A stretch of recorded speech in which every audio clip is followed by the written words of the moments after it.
시민들이 함께 머물고 즐길 수 있는 문화예술 인프라가 절대적으로 결국 유동적인 많은 유입 인구가 지역 발전에 지역사회 발전에 크게 기여하지 못하고 있는 것이 현재 우리 천안의 현실입니다.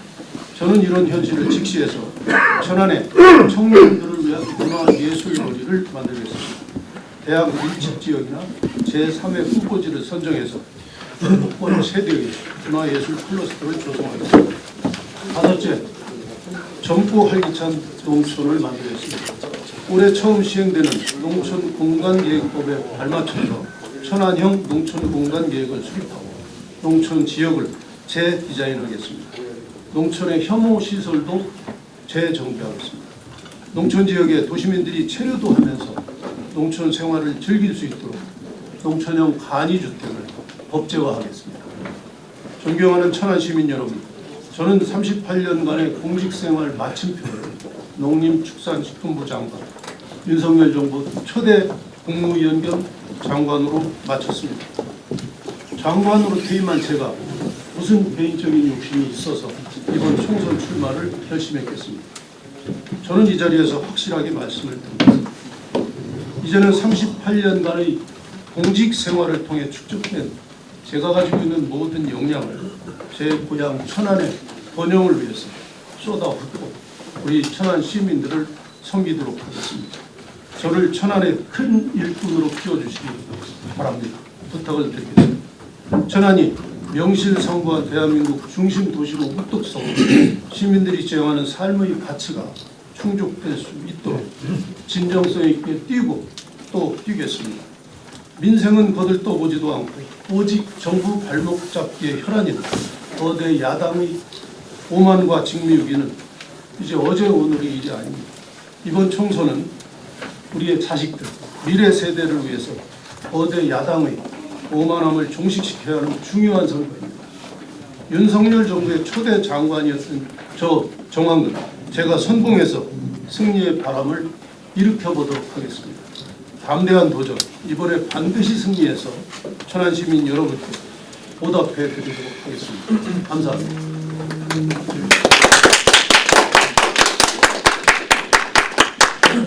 조기 이전에 대한 가능 여부가 앞으로 이제 이 부지에 대한 후보님의 당기기 위해서는 전제 조건이 아무 기업이 오면 안 되잖아요. 정말 대단한 기업이 와야 돼요. 여기서 구체적으로 어느 기업이라고 제가 말씀을 드릴 수는 없지만 대한민국의 초인류 산업, 또 대한민국이 아니라는 세계의 글로벌 기업도 올 수가 있는 거죠. 오픈해놓고 저는 애초부터 이 성안 종축원 이거를 이전해야 된다고 제가 정부에서 방향을 튼다는 건 여러분 쉽지 않습니다. 반대만 하던 거를 방향을 튼다는 거는 쉽지 않아요. 더구나 제가 고향이 아닙니다. 제가 고향이 거기 있는 사람이 그걸 방향을 튼다. 이거는 저 뒤를 100번 캐도 괜찮다는 전제하에 할 수 있는 일입니다. 쉬운 일이 아니에요. 그렇게 해서 제가 시작을 했고, 저는 우리 천안, 작게는 천안이지만 대한민국, 여기는 전철이 지금 천안까지도 오죠. 제가 GTX C 노선 얘기도 했죠. 이 천안은 저희가 잘만 가꾸면 정말 대단한 지역이 될 수 있어요. 천안처럼 중요한 지역이 없어요. 지정학적으로. 영남, 호남에서 합쳐져서 수도권으로 밀고 가는 관문이에요. 천안. 저는 오늘 아침 여기도 지금 눈은 오는데 여러분도 고생하셨지만 제가 아침에 참배하고 왔어요. 천안의 상에 가서 새벽에 참배하고 왔어요. 제 마음을 굳건히 하게 참배하고 왔는데 왔다 갔다 하면서 이거는 아니죠. 이 정도 눈에 이렇게 마음을 뜨거지만 안 된다. 이런 게 기본적으로 우리 천안이 아직은 발전이 덜 돼서 그래요. 다른 지역 가보세요. 세종이나 서울이나. 이거는 우리가 천안 전체가, 이거는 여도 아니고 야도 아니고 상대방 이런 게 아니에요. 우리 천안 시민들이 행복하게 살려면 우리 기반을 우리가 투자해야 돼요. 우리가 관심을 가져야 돼요. 제가 그 역할을 할 거예요. 저는 종축장을 제 공약의 넘버1으로 할 거고, 저는 윤석열 정부에서 초대 장관은 또 달라요.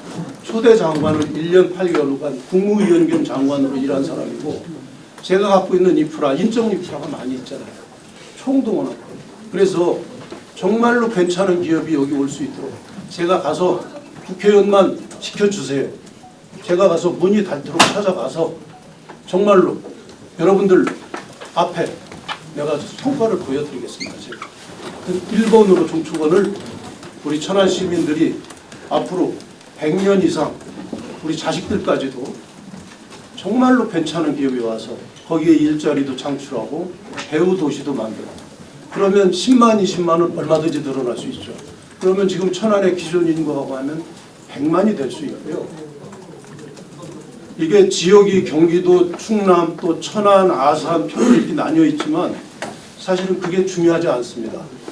거꾸로 얘기하면 천안에 저런 종축원의 인프라를 우리가 갖고 있다는 자체가 우리 천안한테는 얼마나 큰 힘인지 몰라요. 이거를 왜 우리가 발휘를 못합니까? 우리가 갑으로서 역할할 수 있어요.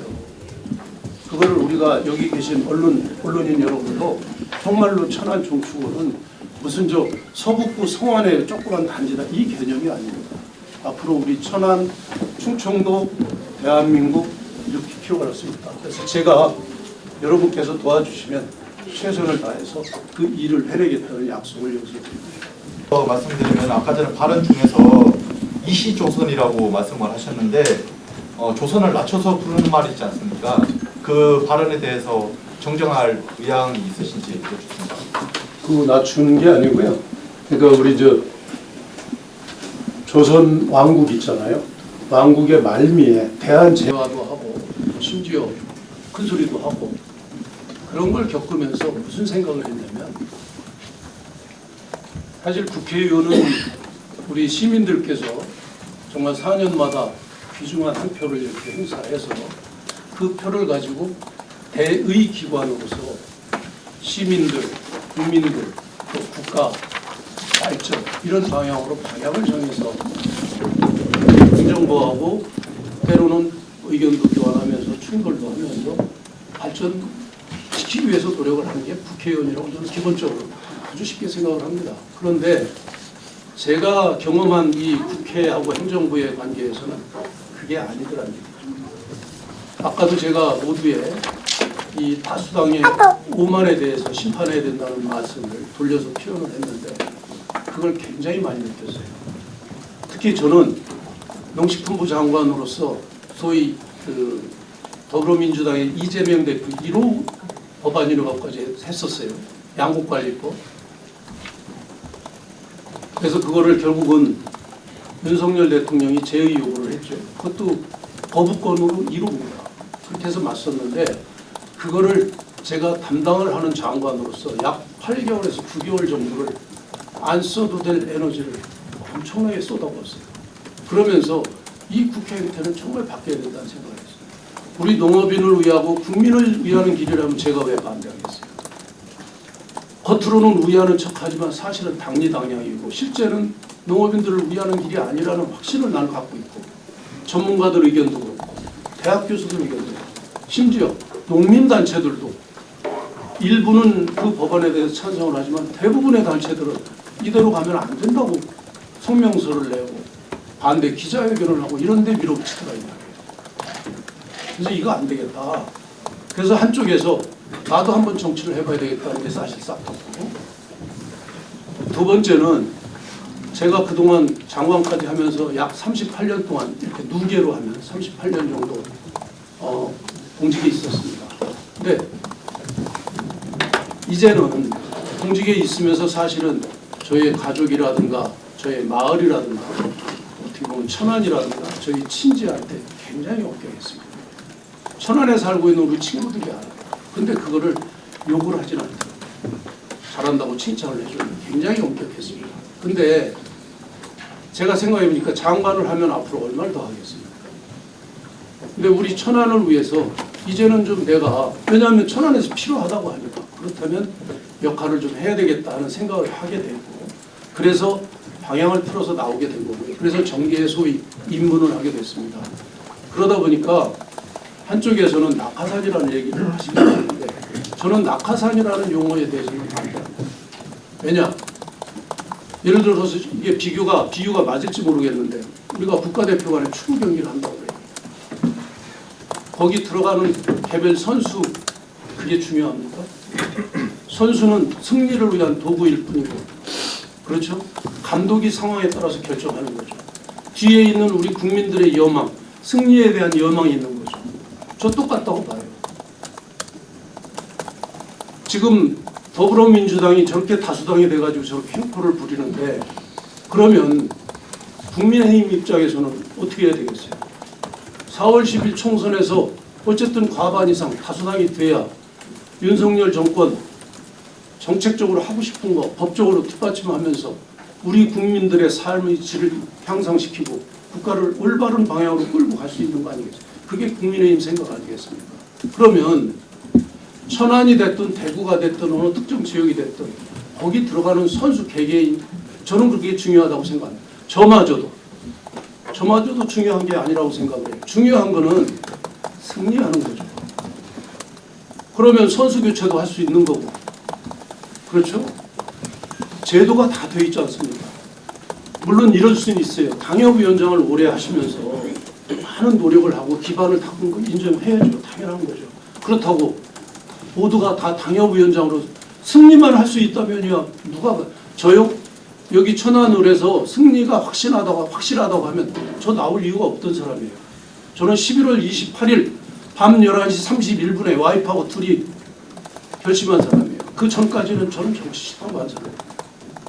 그런 상황이 만들어졌기 때문에 저희 개인의 소소한, 아주 소소한 생활, 그거에 대한 꿈을 버리고 정말로 험난하다고 하는 정계 쪽으로 제가 입문을 한 겁니다. 제 진심이고요. 저는 저 개인조차도 우리 국민의힘의 승리를 위해서라면, 또 우리 천안 시민의 승리를 위해서라면 저는 얼마든지 도구로 쓰여질 수 있다고 봅니다. 당협위원장도 있을 수 있고 뭐 전략공천도 있을 수 있고 아니면 외부 발탁도 있을 수 있는 거죠. 다만 공정해야 되죠. 투명해야 되죠.